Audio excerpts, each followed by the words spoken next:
Welcome to the Toki and Dabs show. Today, we're doing a special mixed show between the Toki and Dabs with Toki's political pop politics. So I'm joining him. I'm in the background. I'm gonna concentrate on something a lot of people consider kind of controversial. Some people call it a racist flag. Some people call it a Confederate flag. Other people call it a rebel flag. Some people mistake history for hate, heritage for racism. So let's just cover all of this. Um, First, I want to start by saying that this is a pot show. We smoke while we talk. We live in Oregon. It's a legal recreational state. So if you got them, load them, smoke them, sit back, enjoy, join the conversation, and let's get this going. So, let me take my hit first.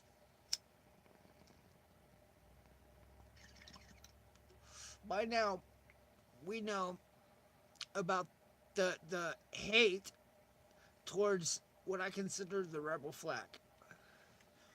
A lot of people don't understand the heritage behind it, the history. A lot of people are stuck in this false narrative and this idea that it became something it simply isn't. So, I want to start this whole conversation with a history lesson. Now, before we get into the whole flag itself, we should set the pace.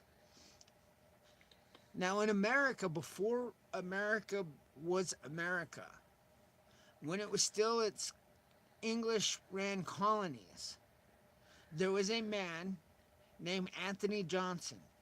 Anthony Johnson went in front of Parliament and argued in front of a court in order to turn slaves into property and to have them protected as his property by English Parliament. This is the first time in recorded history that a person has a courtroom and legally won the right of property of their man. Okay, remember that. Now, when America became America, we inherited and adopted some of those property provisions. We inherited the idea of life and property that came with it. Unfortunately, slavery was tagged in with it when we inherited it. This country was formed on the slave trade. That's a fact. We can't be delusional about that. Now, keep in mind, the very first Congress, the very first president, the very first political party in America was the Democratic Party. They were the ones that chose, along with the Supreme Court, the original Supreme Court, they were the ones that chose to keep and maintain the property rights in America. They were the ones that allowed slavery to fall into that category. So then the Civil War comes, and a lot of people think the South was all about slavery when it was not about slavery. It was about people losing their homes. It was about people losing their rights. It was about a big, overstepping, overpowerful government stepping on a small individuals, stepping on their rights of life, liberty, and the pursuit of happiness. It was the idea that they were constitutionally protected, and then they were systematically, their rights were ripped from them. So we can all argue whether or not slavery was correct, because none of us are going to say, hey, we should be slaves and we should still have slaves. That's not the argument. The argument is, if you believed this was your property and you were constitutionally given that right, take anything out of that. You can put your property be in your house, your car, your gun, your whatever it might be, whatever property is yours. The United States government came in and said, we are taking it. It is no longer yours. And it went beyond taking slaves. It went beyond that. It was literally, they began confiscating land. Now, the South attempted to speak out against this. But as you know, they had very little voice because they were outnumbered. They were smaller. A lot of their states were smaller in population. So they were literally dictated by a bigger government. This infuriated them. So they started the Confederate States of America. Systematically, states began seceding from America and joining the South. Systematically. Now, here's where this idea that we wave a Confederate flag, at no point in Confederate history was the rebel flag an official Confederate flag. Now, if you hear the baby in the background, don't worry about it. She's in another area. She's all blocked off. She's in another room. She's in another room. She's just trying to take a nap. It's nap time, and she's struggling. So just chill out. It's all good. So anyway. Not even in the same room. So anyway, we now have a flag that is called the Confederate flag, even though it was never officially a Confederate flag. What it was a battle flag. It was a battle flag from Tennessee, from Virginia. By the way, the Tennessee Volunteers showed up. Now, what came from the Civil War? Well, a lot of people don't realize that the electoral colleges came from the Civil War. That the South was so upset about not having a voice that one of the strong points to giving up the war was that they wanted the electoral colleges put in place so that the small state had a voice. Now, what happens from there is the Democratic Army, also known as the KKK, they then swoop in and they take this flag of ours and they turn it around and they use it as a symbol of hate, much like Hitler did the swastika. Now, people want to call it based on racism because of this simple fact. But I'm sorry, it's simply not. What this flag represents is individuals who are not scared to stand up against big government, who are not scared to stand up for their rights, their constitutionally protected rights, their country. They're not scared. They're not scared to stand up to protect their religion, their faith, their heritage, and their history. What it means is that when Uncle Sam comes in and oversteps his boundaries, we as Americans have a Second Amendment protecting us, giving us the right to stand, giving us the duty and turning it into an obligation for the American people to stand against tyrannical governments that become so large that it no longer represents the people of its nation. And why is this important today? Because isn't that what we live in today? A nation that's being overwhelmed by individuals that don't have a say, and the politicians we put in place protect them over its own people. So when they talk about removing and smashing what I consider a rebel flag, it's the idea of them smashing the bravery that it takes for an individual to stand up for what he or she believes in is right. You see, I live in Oregon. I've seen firsthand what a rebel flag means. I've read the Bundy story. I've read the Hammond story. I know what happens when the United States government finds mineral rights, finds uranium on your land. I know what happens when the governor signs a bill to allow the Secret Service, the FBI, the CIA, and SWAT teams to come fully armed into your property to take your land because it's got uranium on it. And then when you stand against them, they have the right to shoot you, to imprison you. Or maybe we should talk about Leroy Finnegan. who was murdered by our government simply for standing for the land that his family has had for generations. So the question becomes, if you're at home and the government comes over and knocks on your door and says your land has been confiscated because we have uranium on it, do you just stand there and allow the government to take your land? Or do you do something about it? Are we on Tokey and Daps, or we just? No, this is the Toki political politics. I'm just going over the flag issue that I had. So the question is, do you stand?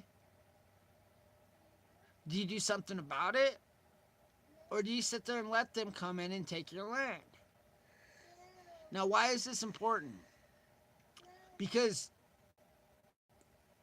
we have people complaining about our flag, saying that it's unpatriotic, un-American, saying that it's lathered in racism and hate, asking what heritage it represents. So, I'm here to tell you right now what that heritage is.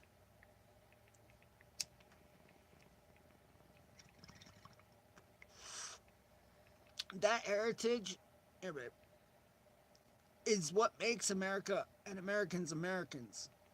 It's that bravery, the idea that they're not afraid. That heritage is the idea that the things should go a certain way, and if it doesn't go that way, they have the right to make it go that way. It's a general leave us alone and let us be free Americans. You see, the reason why our government is stripping away the rebel flag and all of the Confederate history is because they don't want us to remember. They want us blinded. You see, remember when I started this, I told you that the very first political party in America was the Democratic Party. They were the ones that allowed slavery to be here in the first place. The Democratic Party is the same party that's pushing to remove Confederate statues. Statues that were already deemed American. Veterans of both sides that were already deemed American. Because again, when Americans have the right to stand up against tyrannical governments, they do. Even if it's our own. They were given the right as American veterans by the Supreme Court. They were given monuments along with every other veteran in this country. Well, you see my change my Facebook. So, when they look to remove, and remember, it is the Democratic Party removing these statues, removing this history. They're trying to make us not remember. They're trying to make us not remember. Keep in mind that it's the same Democratic Party that pushed the KKK with the Democratic Army. The same one that pushed segregation. The same ones that pushed. And when the civil rights happened, since it is MLK Day soon, and when the civil rights movement happened, and in 1964, when civil rights bill was put into law, it was the Republicans that signed it into law, 80%. The Democrats only had 60. Civil rights was never about the party of the Democrats. It was always a Republican thing. The Republican Reunification Act. It was all about adding these newfound slaves and integrating them into America. People don't even understand or remember the forgotten slaves, my ancestors, the Irish that came here, even more hardship. You see, history has been dictated and history has been twisted so that people don't know the truth, so that generations are blinded and led to hate for no apparent reason. Nobody thinks They want to go remove a statue, rip down a flag, but they don't think, when they rip down a Robert E. Lee statue, they don't think that Robert E. Lee was known for ending the Civil War. They don't think that Robert E. Lee's wife was well known for being part of the Underground Railroad. They don't think of any of these real life facts. All they see is a guy in a Confederate uniform and they want to rip. Came and volunteered to fight for the South, otherwise known as the Tennessee Volunteers, who, by the way, was waving the rebel flag. You see, it wasn't just about a white thing. It wasn't about anything more. It's the false narrative that are driving this country insane. It's the people wanting to believe things that just aren't true, pushing ideas and narratives that just aren't true.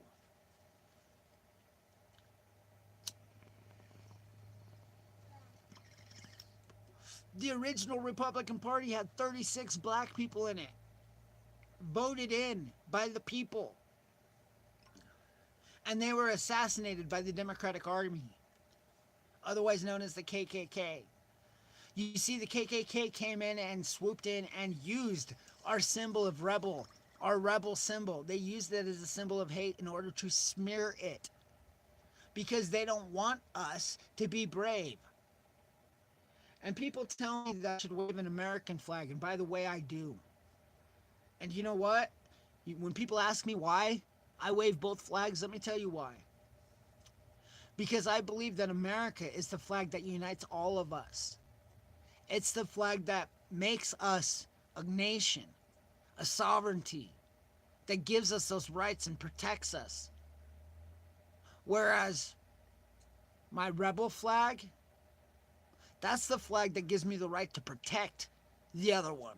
That's the flag that gives me the right to stand up when people shit on my other flag, even if it is my own government. You see, that's my rebel flag. My rebel flag is what gives me the right to fight. It's what gives me the duty, the obligation.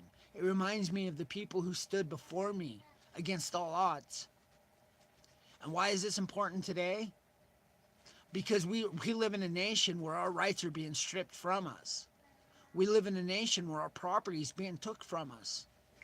We live in a nation where individuals are walking across our borders unannounced, undetected, unidentified. They're coming into 300 different locations of sanctuary all over our country, surrounding us, turning American citizens into third-class citizens in our own country. So why is this important? They remove our faith, the faith that, by the way, drives the South. They attack every aspect of our way of life. Why is this? Because they don't want a nation of brave Americans. They don't want an armed nation that can defend itself. They want a nation of pansy. Thank you for watching. If you haven't already, channel, hit that like, hit